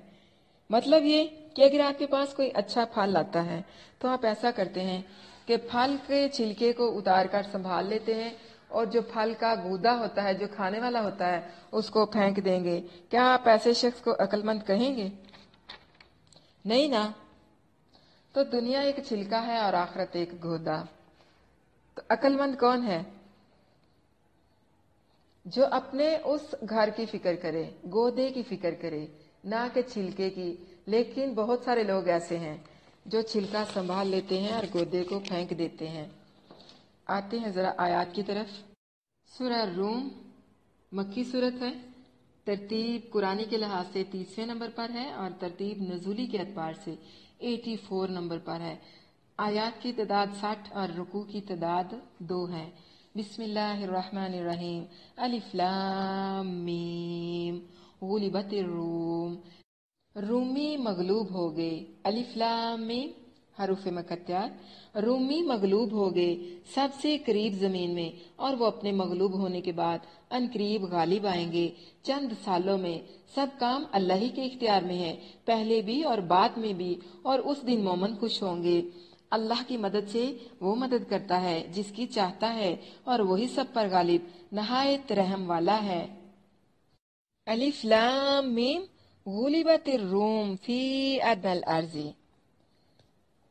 دیکھیں سورۃ روم کی ان ابتدائی آیات میں دو ایسی پیشن گوئیاں کی گئی ہیں جو اسلام اور پیغمبر اسلام کی رسالت کے حق پر ہونے میں زبردست دلیل ہیں۔ ان میں سے پہلی پیش گوئی کیا تھی؟ پہلی پیش گوئی یہ تھی کہ اگر آج روم شکست کھا گیا ہے تو چند ہی سالوں میں روم پھر ایران پر غالب آ جائے گا، اور دوسری پیش گوئی یہ تھی کہ اگر آج مسلمان مشرکین مکہ کے ہاتھوں مظلوم اور مقہور ہیں تو ان کو بھی اسی دن مشرکین مکہ پر غلبہ حاصل ہوگا، جس دن روم ایران پر غالب آئے گا۔ دیکھیے یہ اللہ تعالیٰ نے قرآن میں کس قدر خوبصورت پیشگوئی کی ہے۔ جب رسول اللہ صلی اللہ علیہ وسلم کو نبوت عطا ہوئی تو اس وقت عرب کے اطراف میں دو بڑی طاقتیں موجود تھی۔ ایک روم کی عیسائی حکومت جو دو باتوں میں مسلمانوں سے قریب تھی، ایک یہ کہ دونوں اہل کتاب تھے، دوسرے دونوں آخرت پر یقین رکھتے تھے، لہذا مسلمانوں کی ہمدردیاں انہی کے ساتھ تھی۔ مسلمانوں کی عیسائی حکومت سے ہمدردی، اور اس کی ایک وجہ یہ بھی تھی کہ اس زمانے میں مسلمانوں نے حبشہ کی طرف ہجرت کی تھی، اور قریشیوں کی مسلمانوں کو واپس لانے کی کوشش کے باوجود حبشہ کے عیسائی بادشاہ نے مسلمانوں کو اپنے ہاں پناہ دی، اور قریش کی سفارت بری طرح ناکام ہوئی اور انہیں خالی ہاتھ وہاں سے آنا پڑا۔ دوسری بڑی طاقت ایران کی تھی جو دو وجوہات سے مشرکین مکہ سے قریب تھے۔ ایک یہ کہ ایرانی دو خداؤں کے قائل اور آتش پرست تھے اور مشرکین بت پرست تھے، اور دوسرے یہ کہ دونوں آخرت کے منکر تھے۔ انہی وجوہ کی بنا پر مشرکین مکہ کی ہمدردیاں ایران کے ساتھ تھی۔ رسول اللہ صلی اللہ علیہ وسلم اور حضرت عیسیٰ علیہ السلام کے درمیان 600 برس کا وقفہ تھا۔ جب آپ صلی اللہ علیہ وسلم کو نبوت ملی تو اس وقت روم ایران میں جنگ شروع تھی، اور اس کی خبریں مکہ میں بھی پہنچتی رہتی تھی۔ جب ایران کی فتح کی کوئی خبر آتی تو مشرکین مکہ بغلے بجاتے اور اس خبر کو اپنے حق میں نیک فال قرار دیتے تھے، اور کہتے تھے کہ جس طرح ایران نے روم کا سر کچلا ہے، ایسے ہی ہم بھی کسی وقت مسلمانوں کا سر کچل دیں گے۔ اس جنگ میں ایرانیوں نے رومیوں کو فیصلہ کن شکست دی، جس کے نتیجے میں عرب کے ساتھ ملنے والے علاقوں میں روم کا اقتدار بالکل ختم ہو گیا۔ یہ خبر مشرکین کے لیے بڑی خوش کن اور مسلمانوں کے لیے بہت صدمے کا باعث تھی۔ مشرکین نے انہیں یہ کہہ کر چھیڑنا شروع کر دیا کہ جس طرح ایران نے روم کو ختم کر دیا ہے، ایسے ہی ہم تمہیں بھی ختم کر دیں گے، تمہیں بھی مٹا ڈالیں گے۔ ایسے حالات میں یہ آیات نازل ہوئیں۔ اگرچہ بظاہر اہل روم کی فتح کے کوئی آثار نہیں تھے، مگر مسلمانوں کو اللہ تعالیٰ کی آیات پر پورا یقین تھا۔ اسی یقین کی بنیاد پر حضرت ابوبکر صدیق رضی اللہ عنہ نے مشرکین کے ساتھ شرط بھی باندھ لی۔ اس کے بارے میں جو اکثر روایات ہیں نا وہ ضعیف ہیں، تو جو صحیح سند کے ساتھ ہیں وہ دو روایات ہیں۔ پہلی روایت یہ ہے کہ عبداللہ بن عباس رضی اللہ تعالیٰ عنہ نے اللہ تعالیٰ کے فرمان الف لام میم غلبت الروم، اس کے متعلق فرمایا کہ رومی مغلوب ہو گئے اور پھر غالب آ گئے، اور فرمایا مشرکین پسند کرتے تھے کہ اہل فارس رومیوں پر غالب آئیں، کیونکہ مشرکین اور اہل فارس دونوں بت پرست تھے، اور مسلمان پسند کرتے تھے کہ رومی فارس والوں پر غالب آ جائیں، کیونکہ وہ رومی اہل کتاب تھے۔ لوگوں نے حضرت ابوبکر صدیق رضی اللہ عنہ سے اس بات کا ذکر کیا تو حضرت ابوبکر صدیق رضی اللہ عنہ نے اس کا ذکر رسول اللہ صلی اللہ علیہ وسلم سے کیا۔ آپ صلی اللہ علیہ وسلم نے فرمایا، سن لو، یقیناً وہ یعنی رومی غالب آئیں گے۔ حضرت ابوبکر صدیق رضی اللہ عنہ نے یہ بات مشرکین کو بتائی تو وہ کہنے لگے، ہمارے اور اپنے درمیان مدت مقرر کر لو، اگر ہم غالب آ گئے تو ہمیں یہ کچھ ملے گا، اگر تم غالب آ گئے تو تمہیں یہ کچھ ملے گا۔ تو حضرت ابوبکر صدیق رضی اللہ عنہ نے 5 سال مدت مقرر کر لی، مگر رومی غالب نہ آئے۔ تو حضرت ابوبکر صدیق رضی اللہ عنہ نے اس کا ذکر رسول اللہ صلی اللہ علیہ وسلم سے کیا۔ آپ صلی اللہ علیہ وسلم نے فرمایا تم نے یہ مدت 10 سے کم تک کیوں مقرر نہ کی، یعنی 10 سال کی مدت مقرر کرتے۔ حضرت ابن عباس رضی اللہ عنہ نے فرمایا پھر بعد میں رومی غالب آ گئے، اور اللہ تعالیٰ کے اس فرمان سے یہی مراد ہے، الف لام میم غلبت الروم۔ سفیان نے فرمایا میں نے سنا ہے کہ وہ ان پر بدر کے دن غالب آئے۔ رومی مغلوب ہو گئے سب سے قریب زمین میں، اور وہ اپنے مغلوب ہونے کے بعد عنقریب غالب آئیں گے۔ چند سالوں میں سب کام اللہ ہی کے اختیار میں ہے، پہلے بھی اور بعد میں بھی، اور اس دن مومن خوش ہوں گے اللہ کی مدد سے۔ وہ مدد کرتا ہے جسے چاہتا ہے، اور وہی سب پر غالب نہایت رحم والا ہے۔ اللہ کا وعدہ ہے، اللہ اپنے وعدے کی خلاف ورزی نہیں کرتا، لیکن اکثر لوگ نہیں جانتے۔ وہ دنیا کی زندگی کے کچھ ظاہر کو جانتے ہیں اور وہ آخرت سے غافل ہیں۔ اور کیا انہوں نے اپنے دلوں میں غور نہیں کیا کہ اللہ نے آسمانوں اور زمین کو اور ان کے درمیان جو کچھ ہے اسے پیدا نہیں کیا مگر حق اور ایک مقرر وقت کے ساتھ؟ اور بے شک بہت سے لوگ یقیناً اپنے رب سے ملنے ہی کے منکر ہیں۔ اور کیا وہ زمین میں چلے پھرے نہیں کہ دیکھتے ان لوگوں کا انجام کیا ہوا جو ان سے پہلے تھے؟ وہ ان سے قوت میں زیادہ سخت تھے، اور انہوں نے زمین کو پھاڑا اور اسے آباد کیا، اس سے زیادہ جو انہوں نے اسے آباد کیا ہے۔ اور ان کے پاس ان کے رسول واضح دلیلیں لے کر آئے، تو اللہ ایسا نہ تھا کہ ان پر ظلم کرے، اور لیکن وہ خود اپنے آپ پر ظلم کرتے تھے۔ پھر ان لوگوں کا انجام جنہوں نے برائی کی بہت ہی برا ہوا، اس لیے کہ انہوں نے اللہ کی آیات کو جھٹلایا اور وہ ہر دن مذاق اڑایا کرتے تھے۔ تو کیا پتہ چلا؟ کائنات کا ایک ایک ذرہ ہمیں غور و فکر کی دعوت دیتا ہے۔ اللہ کو ایک ماننا ہے، اس کی بڑائی کو تسلیم کرنا ہے، اس کی ربوبیت اور اس کی توحید کو ماننا ہے، قدرت کی نشانیوں میں غور و فکر کرنا ہے، مالک کی پہچان کریں، اس کو دیکھیں، اس کی سنیں، آسمانوں کی پیدائش میں غور و فکر کرنا ہے، کبھی اوپر کے آسمان، کبھی نیچے کے آسمان، کبھی نیچے کے جہان کو دیکھیں، کبھی مخلوق کی پیدائش کو دیکھیں۔ اللہ نے کوئی بھی چیز بیکار پیدا نہیں کی، ہر چیز کی پیدائش میں ایک مقصد ہے۔ پہلی امتیں ہم سے زیادہ زور آور تھیں۔ انسان اپنے آپ پر ظلم کرتا ہے تو وہ تباہ و برباد ہو جاتا ہے، یعنی انہوں نے بھی اپنے آپ پر ظلم کیا تو تباہ و برباد ہو گئے، اور اللہ کے وعدے سچے ہیں۔ اللہ بہت مہربان ہے اور ہم نے لوٹ کر اسی کی طرف جانا ہے۔ اور جو اللہ اور اس کے رسول کا اور قرآن کا مذاق اڑاتے ہیں ان لوگوں کا ساتھ نہیں دینا۔ اگلا رکوع نوٹ کریں، 11 سے 19۔ قیامت اچانک آئے گی۔ اللہ خلق کی ابتدا کرتا ہے، پھر اسے دوبارہ بنائے گا، پھر تم اسی کی طرف لوٹائے جاؤ گے۔ اور جس دن قیامت قائم ہوگی مجرم نا امید ہو جائیں گے، اور ان کے لیے ان کے شریکوں میں سے کوئی سفارش کرنے والے نہیں ہوں گے، اور وہ اپنے شریکوں سے منکر ہو جائیں گے۔ اور جس دن قیامت قائم ہوگی اس دن وہ الگ الگ ہو جائیں گے۔ پھر جو لوگ تو ایمان لائے اور انہوں نے نیک اعمال کیے سو وہ عالی شان باغ میں خوش خرم رکھے جائیں گے۔ اور رہ گئے وہ جنہوں نے کفر کیا اور ہماری آیات کو اور آخرت کی ملاقات کو جھٹلایا تو عذاب میں حاضر رکھے جائیں گے۔ پس اللہ کی تسبیح کرو جب تم شام کرتے ہو، جب تم صبح کرتے ہو، اور اسی کے لیے سب تعریف ہے آسمانوں اور زمین میں اور پچھلے پہر، اور جب تم ظہر کے وقت میں داخل ہوتے ہو، اور وہ زندہ کو مردہ سے نکالتا ہے اور مردہ کو زندہ سے نکالتا ہے، اور زمین کو اس کے مردہ ہونے کے بعد زندہ کرتا ہے، اور تم اسی طرح نکالے جاؤ گے۔ نمبر 18 میں وَلَهُ الْحَمْدُ فِي السَّمَاوَاتِ وَالْأَرْضِ، اور دوسری بات وَعَشِيًّا وَحِينَ تُظْهِرُونَ، یعنی ان کا تعلق فسبحان اللہ کے ساتھ ہے۔ مسلسل عبارت یوں ہے، فسبحان اللہ حین تمسون وحین تصبحون وعشیا وحین تظہرون وَلَهُ الْحَمْدُ فِي السَّمَاوَاتِ وَالْأَرْضِ، یعنی صرف یہی نہیں کہ اللہ تعالیٰ ہر عیب اور نقص سے پاک ہے، بلکہ یہ بھی ہے کہ ہر خوبی کا مالک بھی وہی اللہ ہے۔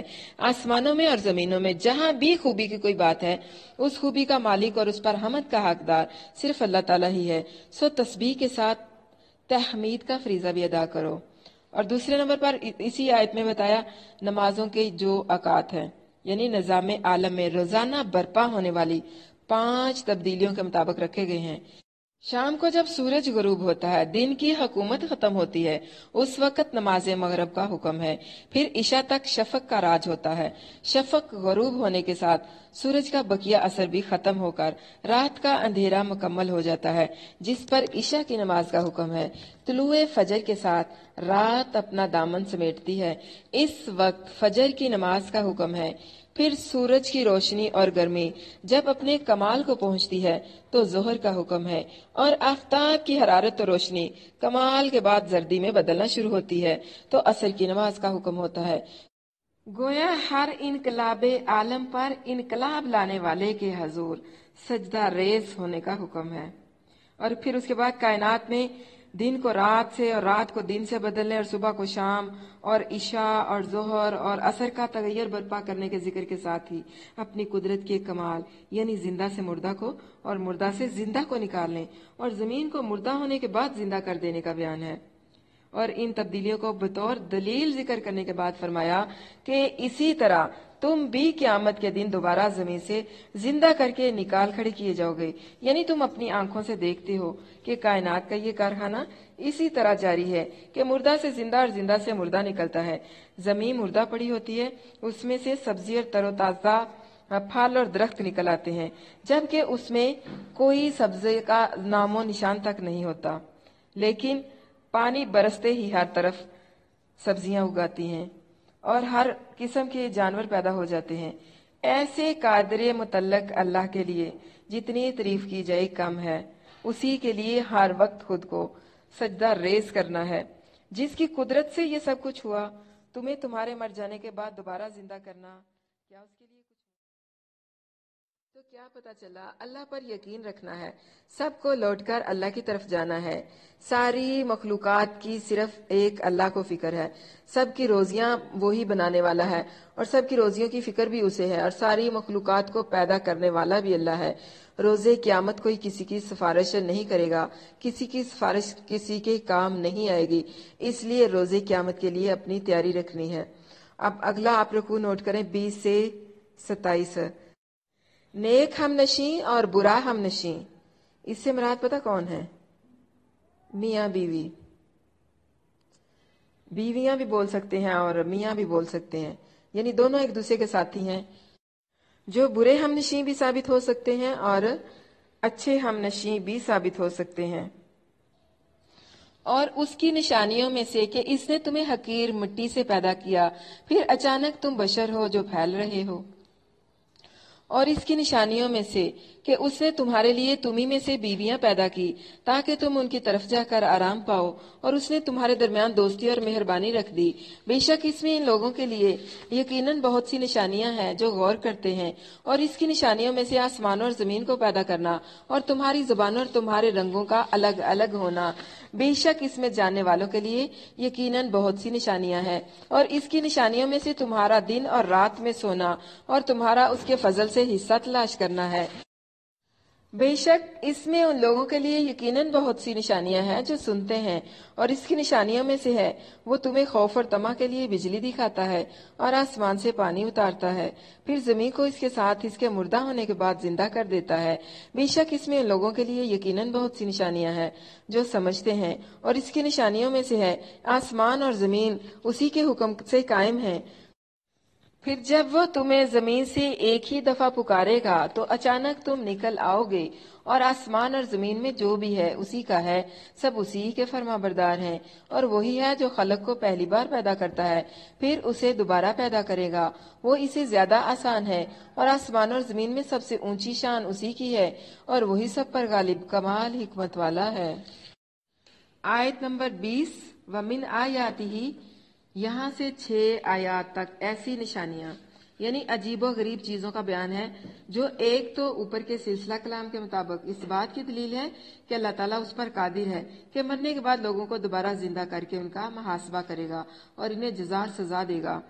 दूसरा वो इस बात की दलील है कि ये कायनात ना खुद बनी है, ना खुद ब खुद चल रही है, और ना ही एक से ज्यादा हस्तियों ने इसे बनाया है, बल्कि इसे अकेले अल्लाह ने पैदा फरमाया है और वही इसे चला रहा है।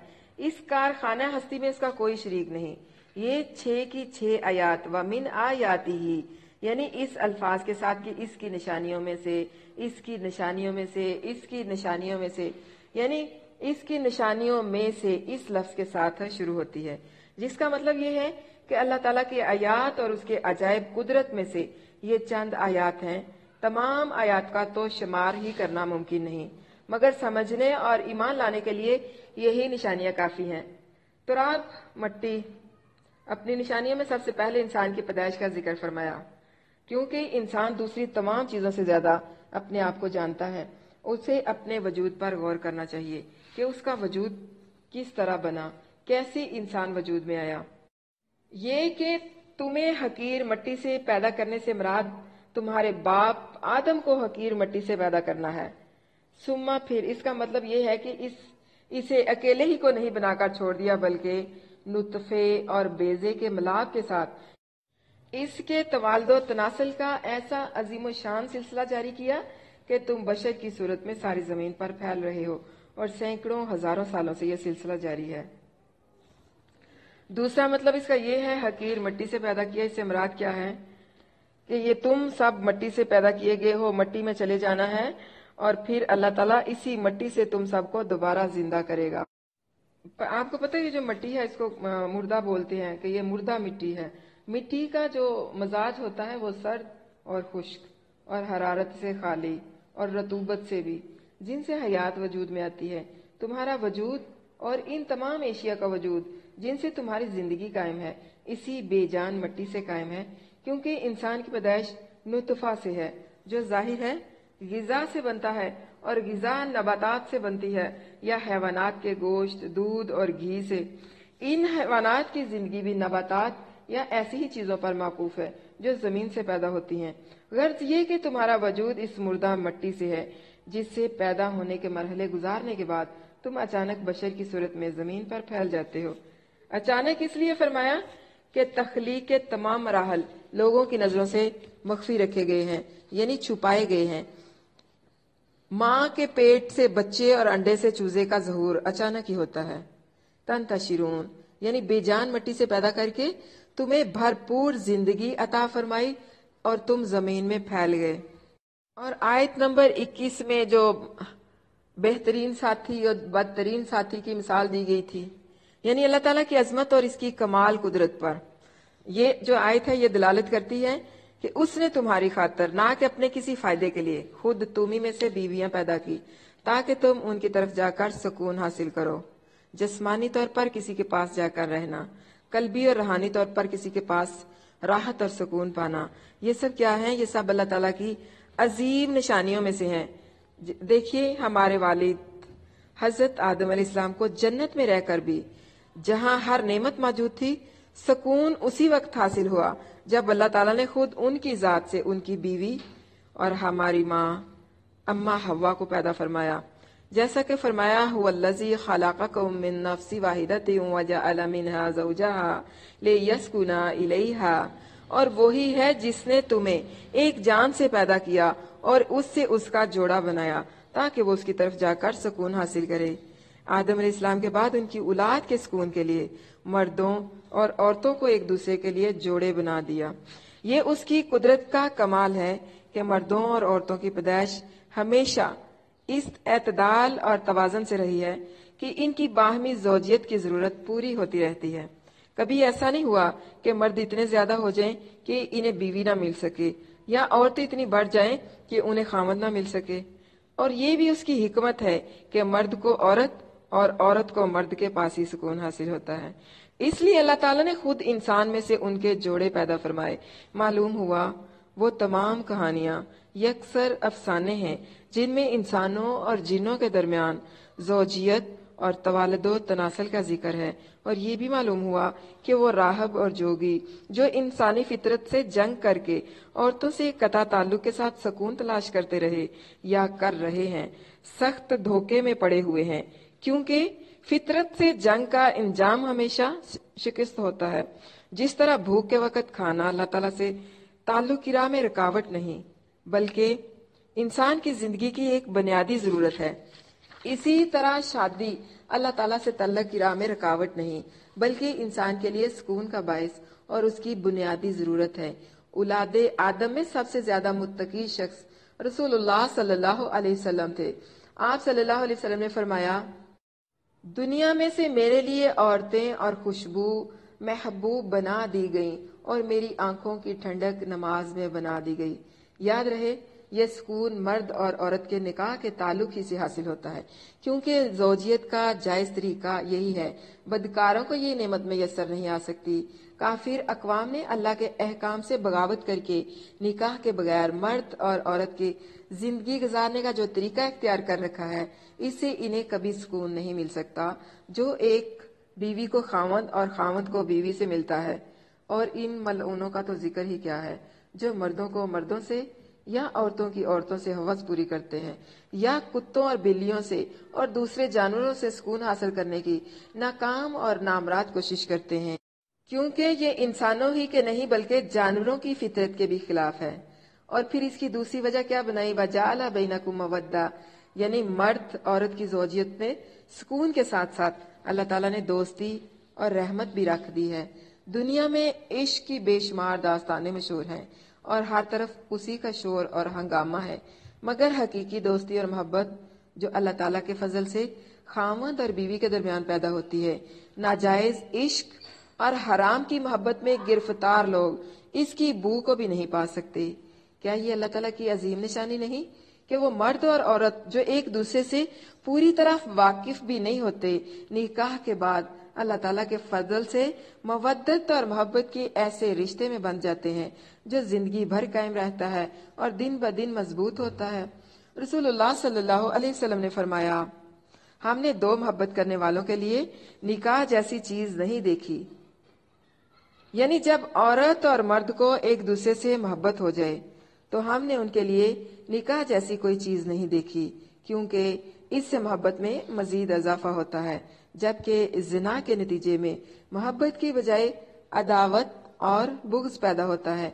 और इसकी तीसरी वजह कौन सी है, वराहमतन, यानी अल्लाह की कुदरत की अजीम निशानियों में से एक निशानी दोस्ती और मोहब्बत के साथ साथ वो रहम और मेहरबानी है जो अल्लाह ने मियाँ बीवी के दरमियान रख दी है कि वो तंदुरुस्ती और सेहत और जवानी में भी और बुढ़ापे और बीमारी में भी एक दूसरे पर नहायत मेहरबान और रहम करने वाले होते हैं। जबकि आशिकों और बदकारों का इश्क कितना ही शोर अंगेज हो, हुस्न के ढलने के साथ हवा में बिखर जाता है और इसमें महबूब पर रहम की बजाय असल जज्बा यानी अपनी हवस पूरी करना और खालस खुद गर्जी होता है। और इसमें चौथी अलामत कौन सी है, इन्ना फी ज़ालिका लआयतिन लिकौमिन यतफक्करून। फी ज़ालिका, इसमें, इससे मुराद पिछली आयत और इस आयत में मौजूद चीजें हैं, यानी तुम्हें हकीर मिट्टी से पैदा करने में, तुम्हारी जमीन के अंदर बशर की सूरत में फैल जाने में, तुम्हारे सुकून के लिए खुद तुम्ही में से तुम्हारे जोड़े पैदा करने में और तुम्हारे दरमियान दोस्ती और रहमत का जज्बा पैदा करने में अल्लाह ताला के वजूद, उसकी वहदानियत, उसकी कुदरत और उसकी आखिरत कायम करने पर दलालत करने वाली बहुत सी निशानियां हैं, मगर सिर्फ उन लोगों के लिए, किन के लिए, जो इन चीजों में गौर फिक्र करते हैं। तो क्या मालूम हुआ कि सारे का सारा रुकू निशानियों से बड़ा हुआ है। पहले मिट्टी की बात हुई। अल्लाह के नबी का फरमान है कि अल्लाह ताला ने इस तमाम जमीन से एक मुट्ठी मिट्टी लेकर उससे आदम को पैदा किया, फिर जमीन के मुख्तलिफ हिस्सों और खासियतों की तरह औलादे आदम भी मुख्तलिफ हो गई।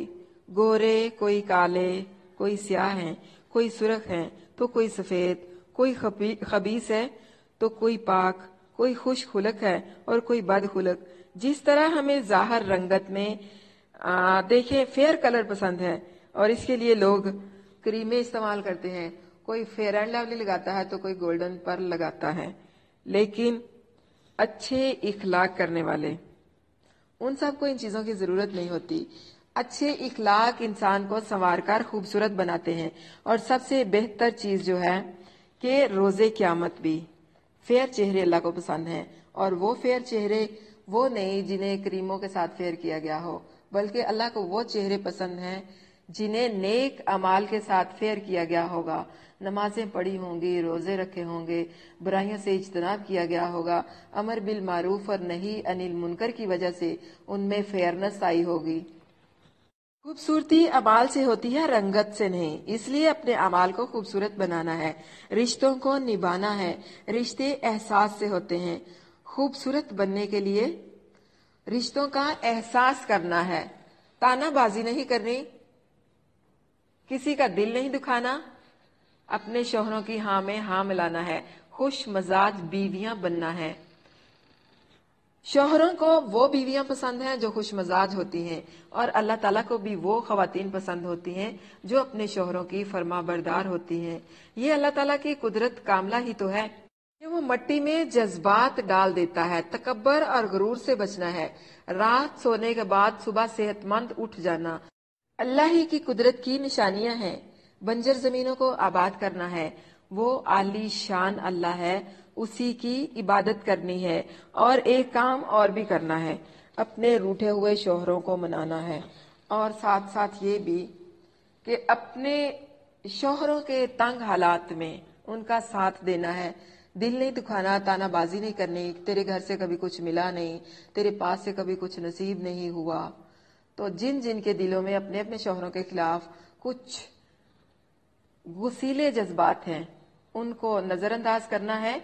और यहाँ से उठते ही, इस क्लास के इख्तिताम होते ही, आपने अपने शौहरों को जाकर बोलना है, हम आपके साथ खुश हैं, आपने हमें जितना दिया, जो दिया, हम उस पर खुश हैं, हमें आपके साथ खुशी मिलती है, सुकून मिलता है, हमें आपके साथ कोई गिला नहीं। और फिर उन्होंने आगे से जो जवाब देना है, आपने मुझे आके कल बताना भी है। अगला रुकू नोट कर लें, 28 से 40, सीधा दीन। सूरत रूम की एक खासियत ये भी है कि इसमें दीन की सच्चाई, सदाकत और अकामते दीन का बहुत ज्यादा जिक्र मिलता है। इसने तुम्हारे लिए खुद तुम्ही में से एक मिसाल बयान की। क्या तुम्हारे लिए इन गुलामों में से जिनके मालिक तुम्हारे दाएं हाथ हैं, कोई भी इसके रिज़्क में शरीक है जो हमने तुम्हें दिया है कि तुम इसमें बराबर हो? इनसे इस तरह डरते हो जिस तरह तुम अपने आप से डरते हो। इसी तरह हम इन लोगों के लिए खोलकर आयत बयान करते हैं जो समझते हैं। देखें, इस आयत पर गौर करें कि इसमें इंतहाई खूबसूरत तरीके के साथ अल्लाह ताला ने शिरक का रद्द किया है। कि क्या ऐसा कभी हुआ है कि आपने अपने घर में काम करने वाली मासी के साथ अपना ज्वाइंट अकाउंट सिस्टम बनाया हुआ हो कि मासी कभी मैं पैसे निकाल लाया करूं और कभी तुम जाके निकाल लाया करो? या किसी अपने नौकर को आपने ये रुतबा दिया है कि मिलकर इकट्ठे अकाउंट बना लेते हैं, कभी तुम पैसे निकाल लिया करना, तुम भी निकाल लिया करना, मैं भी निकाल लिया करूंगा? कभी ऐसे हुआ है? आप ये देखें कि अल्लाह ताला ये कह रहा है कि तुम अपनी दुनिया की चीजों में जो कि हकीर और जलील सी हैं, इन चीजों में तुम किसी इंसान को शराकतदार बनाना पसंद नहीं करते, किसी को शरीक बनाना पसंद नहीं करते। तो फिर ऐसा कैसे हो सकता है कि मैं अपनी इतनी शानदार कायनात में किसी को अपना शरीक बना लूं? वो वाहदाहुला शरीक है। बल्कि वो लोग जिन्होंने जुल्म किया वो जाने बगैर अपनी ख्वाहिशों के पीछे चल पड़े।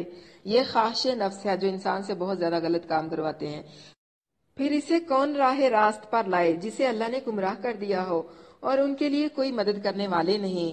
बस तू एक तरफ का होकर अपना चेहरा उस दीन के लिए सीधा रख, अल्लाह की इस फितरत के मुताबिक जिस पर इसने सब लोगों को पैदा किया है। अल्लाह की पैदाइश को किसी तरह बदलना जायज नहीं, यानी सीधा दीन है, और लेकिन अक्सर लोग नहीं समझते। रसूलुल्लाह सल्लल्लाहु अलैहि वसल्लम ने खैबर के दिन एक दस्ता भेजा। उन्होंने मुशरिकीन से जंग की, यहाँ तक कि कत्ल करते करते वो बच्चों तक जा पहुंचे। जब रसूलुल्लाह सल्लल्लाहु अलैहि वसल्लम के पास आए तो आप सल्लल्लाहु अलैहि वसल्लम ने फरमाया, तुम्हें बच्चे कत्ल करने पर किस चीज ने आमादा कर दिया? उन्होंने कहा, या रसूलुल्लाह सल्लल्लाहु अलैहि वसल्लम, वो मुशरिकीन ही की तो औलाद हैं। आप सल्लल्लाहु अलैहि वसल्लम ने फरमाया, तुम में से बेहतरीन लोग मुशरिकीन की ही औलाद हैं। कसम अल्लाह की जिसके हाथ में मेरी जान है, कोई जान पैदा नहीं होती मगर फितरत पर, यहाँ तक कि उसकी जबान इसके मुतालब का इजहार करने लगती है। रसूलुल्लाह सल्लल्लाहु अलैहि वसल्लम ने अपने एक खुतबा में फरमाया, सुनो, मेरे रब ने मुझे हुक्म दिया है कि इससे मुझे मेरे आज के दिन में जो कुछ सिखाया है, तुम्हें इसमें से चंद वो बातें सिखाऊं जिनसे तुम वाकिफ नहीं हो। वो फरमाता है कि हर वो माल जो मैंने किसी बंदे को अता किया है वो हलाल है, और मैंने अपने तमाम बंदों को हुनाफा यानी एक अल्लाह के हो जाने वाले पैदा किया है। और हुआ ये है कि उनके पास शयातीन आए और उन्होंने उनको उनके दीन से फेर दिया और उनके लिए वो चीजें हराम कर दी जो उनके लिए हलाल की थी, और उन्होंने उनके हुक्म को बदल दिया, मेरे साथ इन चीजों को शरीक बनाए जिनकी मैंने कोई दलील नाजिल नहीं की।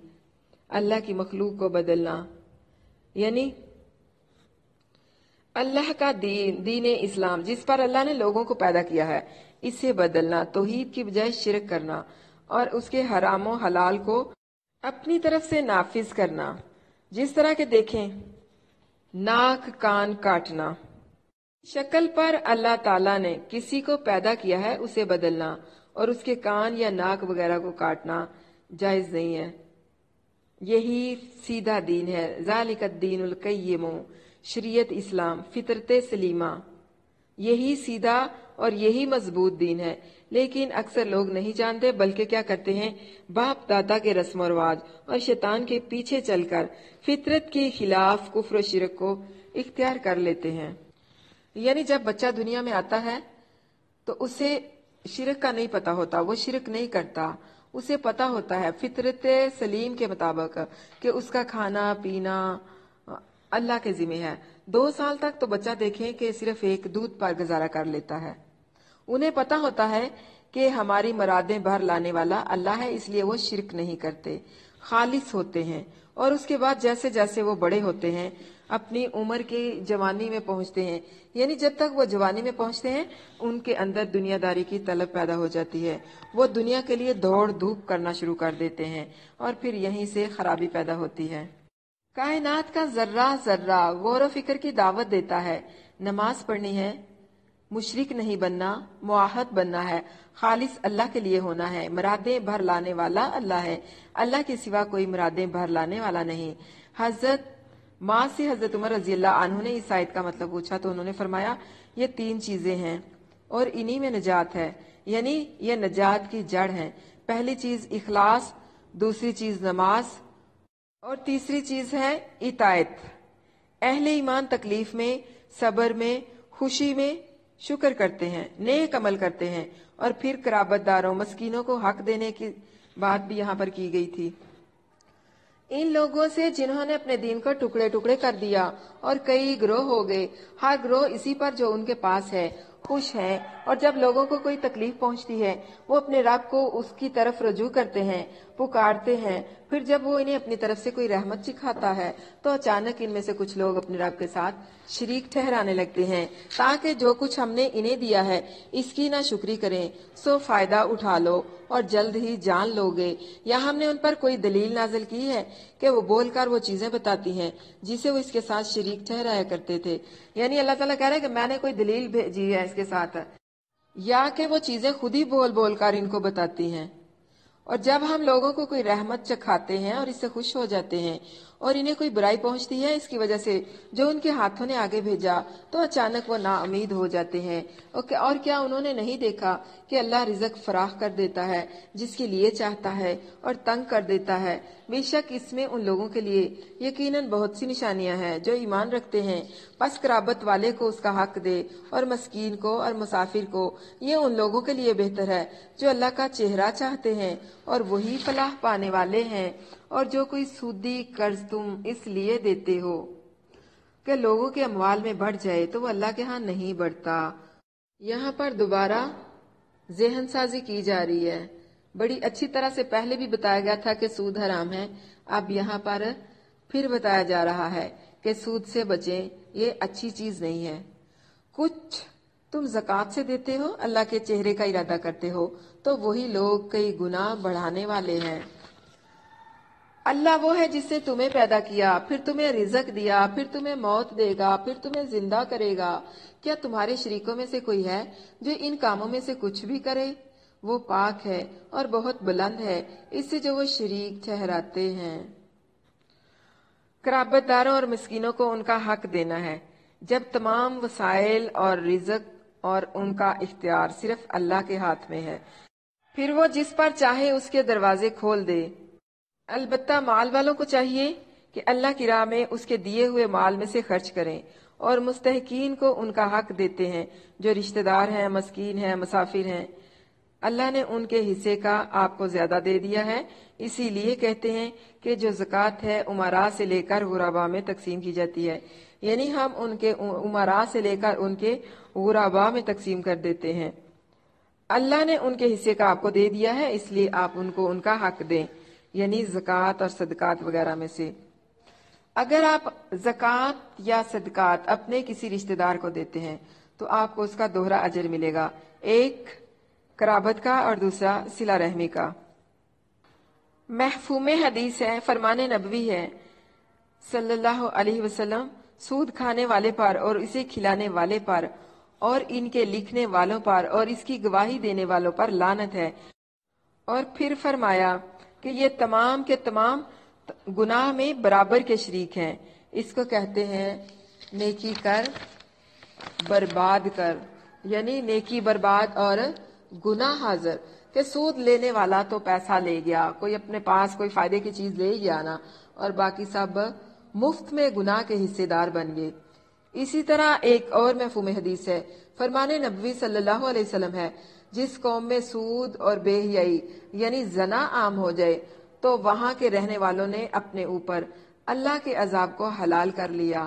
اللہ تعالی ہمیں اس سے بچا لے۔ کیا پتہ چلا؟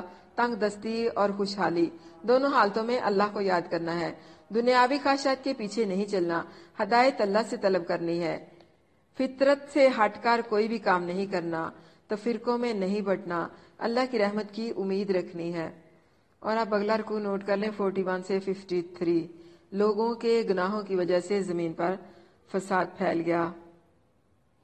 یاد رکھیں اللہ نے یہ دنیا بڑی خوبصورت بنائی ہے، صاف ستھری، لیکن دنیا کے گناہوں کی وجہ سے یہ گندگی پھیلی ہوئی ہے۔